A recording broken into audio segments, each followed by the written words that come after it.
सल्तनत ए रोशनपुर अपनी आलीशान इमारतों, झरखे जमीनों और सबसे बढ़कर अपने नौजवान शहजादे कैवान के हुस्न और ताकत के लिए मशहूर थी। शहजादा कैवान जितना खूबसूरत था, उसे कहीं ज्यादा मगरूर और खुद पसंद भी था। उसे अपनी तेज नजरों पर बड़ा नाज था। वो उड़ते हुए परिंदे के पर गिन सकता था और मीलों दूर से धूल के गुबार को देखकर बता सकता था कि आने वाला लश्कर कितना बड़ा है। वो अक्सर कहता था, जिसके पास नजर है दुनिया की हर दौलत उसकी गुलाम है। उसी शहर की जामा मस्जिद की सीढ़ियों पर एक नाबीना फकीर बैठा करता था, जिसका नाम बाबा रहमत था। वो किसी से भीख नहीं मांगता था।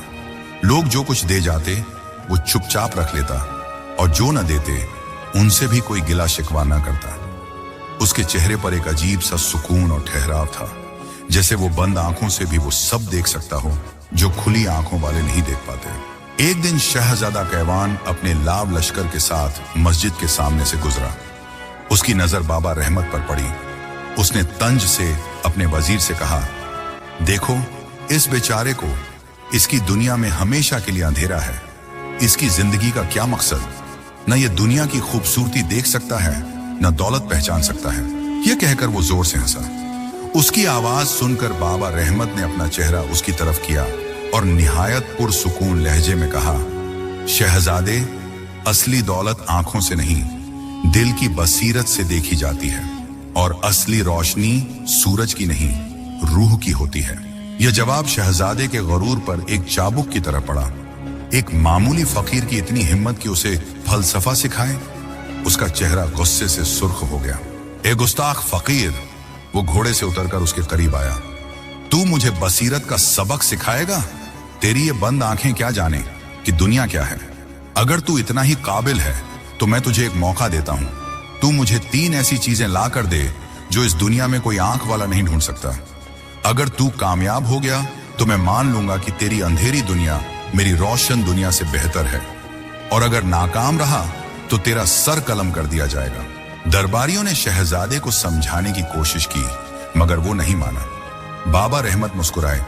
मुझे आपकी शर्त मंजूर है शहजादे, हुक्म कीजिए, वो 3 चीजें क्या हैं? शहजादे ने कुछ देर सोचा और फिर अपनी अक्लमंदी पर नाज करते हुए कहा, पहली चीज, किसी के सच्चे पछतावे का एक आंसू। दूसरी चीज, इस सल्तनत के सबसे खुश इंसान की जमीन से एक मुट्ठी मिट्टी। और तीसरी चीज, कभी न टूटने वाला एतबार का एक धागा। तुम्हारे पास 40 दिन का वक्त है, शहजादे ने ऐलान किया। 40 दिन बाद या तो तुम ये 3 चीजें लेकर आओगे या अपनी मौत का पैगाम। ये कहकर वो अपने महल लौट गया। पूरे शहर में यह खबर फैल गई। हर कोई जानता था कि यह नामुमकिन है और उस बेचारे फकीर की मौत यकीनी है। बाबा रहमत अपनी जगह से उठे। उनका एक नौजवान शागिर्द था, फरीद, जो उनकी बहुत खिदमत करता था। फरीद ने रोते हुए कहा, बाबा, आपने यह शर्त क्यों कबूल की? शहजादा तो आपको मारना चाहता है। बाबा रहमत ने उसके कंधे पर हाथ रखा और कहा, बेटा, मौत का डर उसे होता है जिसे जिंदगी की हकीकत मालूम ना हो। चलो, हमें सफर पर निकलना है। तुम मेरी आंखें बनोगे और मैं तुम्हें रास्ता दिखाऊंगा। फरीद ने पूछा, बाबा, हम ऐसा आंसू कहां ढूंढेंगे? सल्तनत की जेलों में, जहां कैदी अपनी सजा पर रोते हैं? बाबा रहमत ने नहीं में सर हिलाया। नहीं बेटा, सजा के डर से निकलने वाला आंसू पछतावे का नहीं, खौफ का होता है। सच्चा पछतावा वहां मिलता है जहां इंसान को अपने गुनाह का एहसास किसी सजा के डर से नहीं, बल्कि किसी की मोहब्बत को खोने के गम से होता है। बाबा रहमत ने फरीद को शहर के सबसे अमीर सौदागर सेठ करामत अली के पास चलने को कहा। सेठ करामत अली अपनी दौलत के लिए मशहूर था, मगर अपनी कंजूसी और संगदिली के लिए बदनाम भी था। जब वो सेठ की आलीशान हवेली पहुंचे तो सेठ ने उन्हें दुत्कारना चाहा, मगर बाबा रहमत ने कहा, सेठ, हम तुमसे कुछ मांगने नहीं आए, बल्कि तुम्हें कुछ लौटाने आए हैं। उन्होंने फरीद के हाथ से एक पुराना फटा हुआ खत सेठ को दिया। वो खत सेठ के छोटे भाई का था, जिसे सेठ ने जायदाद के लालच में धोखा देकर घर से निकाल दिया था और जो बाद में गरीबी में ही मर गया था। उस खत में भाई ने न कोई गिला किया था, न कोई शिकायत। बस अपने बड़े भाई के साथ गुजारे बचपन के हसीन दिनों को याद करके लिखा था कि वो उसे कितना याद करता है। जैसे ही सेठ करामत अली ने वो खत पढ़ा, उसके पत्थर जैसे दिल पर बरसों से जमी बर्फ पिघलने लगी। उसे अपने भाई का हंसता हुआ चेहरा, उसका प्यार, उसकी वफादारी सब याद आने लगा। उसे एहसास हुआ कि उसने दौलत की खातिर क्या खो दिया है। वो जमीन पर गिर पड़ा और बच्चों की तरह फूट फूट कर रोने लगा। उसके दिल से एक सिसकी निकली और उसकी आंख से एक आंसू टपक कर जमीन पर गिरा। फरीद ने बड़ी एहतियात से उस आंसू को एक शीशी में बंद कर लिया। अब उन्हें सल्तनत के सबसे खुश इंसान को ढूंढना था। फरीद ने कहा, इसके लिए तो हमें बादशाह सलामत के महल या शहजादे के पास चलना होगा। सबसे ज्यादा खुश तो वही होंगे। नहीं मेरे बच्चे, बाबा रहमत मुस्कुराए। खुशी का ताल्लुक मालो दौलत से नहीं, दिल के सुकून से होता है। जिसके पास सब कुछ है उसे और पाने की हवस होती है। सबसे खुश वो है जो अपने पास मौजूद नेमतों पर शुक्र करना जानता है। बाबा रहमत उसे शहर से दूर एक छोटे से गांव में ले गए। वहां एक किसान था, रहीम, जिसके पास जमीन का एक छोटा सा टुकड़ा था। वो सारा दिन उस पर मेहनत करता, पसीना बहाता और शाम को अपनी बीवी और बच्चों के साथ बैठकर जो भी रूखी सूखी रोटी मिलती उसे बड़े शुक्र और हंसी खुशी के साथ खाता। उसके चेहरे पर न कोई शिकन थी न कोई शिकायत। फरीद और बाबा रहमत दूर से उसे देखते रहे। शाम को जब रहीम अपने खेत से काम खत्म करके हाथ में कुदाल लिए घर लौट रहा था तो वो अपने रब का शुक्र अदा करते हुए कोई लोकगीत गुनगुना रहा था।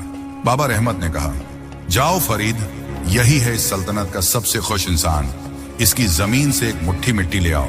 फरीद ने जब रहीम को सारा माजरा बताया तो वो हंसने लगा और अपनी जमीन की मिट्टी उन्हें ऐसे दे दी जैसे वो कोई खजाना दे रहा हो। तीसरी तलाश, कभी न टूटने वाला एतबार का धागा, यह सबसे मुश्किल काम था। फरीद ने कहा, बाबा ऐसा धागा कहां मिलेगा? दुनिया में तो हर रिश्ता, हर वादा टूट जाता है। बाबा रहमत गहरी सोच में डूब गए। फिर उन्होंने कहा, दुनिया में एक रिश्ता ऐसा है जो हर इम्तिहान में पूरा उतरता है। एक माँ का अपनी औलाद से। माँ का एतबार तब भी नहीं टूटता जब सारी दुनिया उम्मीद छोड़ देती है। वो एक ऐसी झोपड़ी में पहुंचे जहां एक बेवा औरत रहती थी। उसका इकलौता बेटा हफ्तों से बीमार था। शहर के सारे हकीम जवाब दे चुके थे, मगर वो माँ रात दिन अपने बेटे के सिरहाने बैठी उसकी खिदमत कर रही थी और एक पुराने चरखे पर सूत काट रही थी। फरीद ने हैरत से पूछा, माई, तुम्हारा बेटा जिंदगी और मौत की लड़ाई लड़ रहा है और तुम सूत काट रही हो?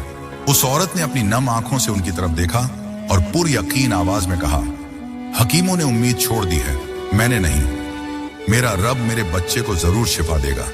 मैं यह धागा उसके कफन के लिए नहीं, उसके नए कपड़ों के लिए काट रही हूं जो वो सेहतमंद होने के बाद पहनेगा। यह सुनकर बाबा रहमत और फरीद के जिस्म में एक कपकपी सी दौड़ गई। एतबार और उम्मीद का इससे बड़ा सबूत क्या हो सकता था? बाबा रहमत ने उस औरत से उस धागे का एक छोटा सा टुकड़ा मांगा और उसने खुशी खुशी दे दिया। 40वें दिन बाबा रहमत और फरीद दरबार में हाजिर हुए। शहजादा कैवान अपने तख्त पर बैठा मुस्कुरा रहा था। उसे यकीन था कि फकीर खाली हाथ लौटा है। हाँ तो अंधे फकीर, शहजादे ने तंज किया, ले आए वो नायाब चीजें या मौत के लिए तैयार हो। बाबा रहमत ने बड़ी संजीदगी से एक एक करके तीनों चीजें शहजादे के सामने पेश की।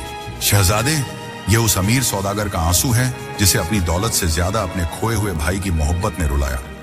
यह उस गरीब किसान के खेत की मिट्टी है जो महलों में रहने वालों से ज्यादा खुश और मुतमिन है। और ये उस माँ के एतबार का धागा है जिसका यकीन तब भी नहीं टूटा जब दुनिया की हर उम्मीद मर चुकी थी। शहजादा कैवान एक एक चीज को देखता और उसकी कहानी सुनता रहा। हर कहानी उसके गुरूर पर एक हथौड़े की तरह पड़ रही थी। उसे पहली बार एहसास हो रहा था कि जिन चीजों को वो अपनी तेज नजरों से नहीं देख सका, उन्हें एक अंधे फकीर ने दिल की आंखों से ढूंढ निकाला था। उसका सर शर्मिंदगी से झुक गया। उसकी आंखों में आंसू आ गए। उसे अपनी ज्यादती, अपने गुरूर और अपनी नासमझी का शिद्दत से एहसास हुआ। वो अपने तख्त से उतरा और पहली बार किसी के सामने झुका। वो बाबा रहमत के कदमों में गिर पड़ा। मुझे माफ कर दीजिए बाबा, वो रोते हुए बोला। आज आपने मेरी आंखें खोल दी। मैं देख सकता था पर अंधा था, और आप देख नहीं सकते पर आपसे ज्यादा बसीरत वाला कोई नहीं। उस दिन के बाद शहजादा कैवान पूरी तरह बदल गया। उसने गुरूर करना छोड़ दिया और अपनी रियाया का दुख दर्द समझने लगा। और बाबा रहमत, वो वापस उसी मस्जिद की सीढ़ियों पर जाकर बैठ गए। मगर अब पूरा शहर उन्हें एक मामूली फकीर नहीं बल्कि एक ऐसा रहबर मानता था जो बंद आंखों से भी जिंदगी की सबसे गहरी हकीकतों को देख सकता था।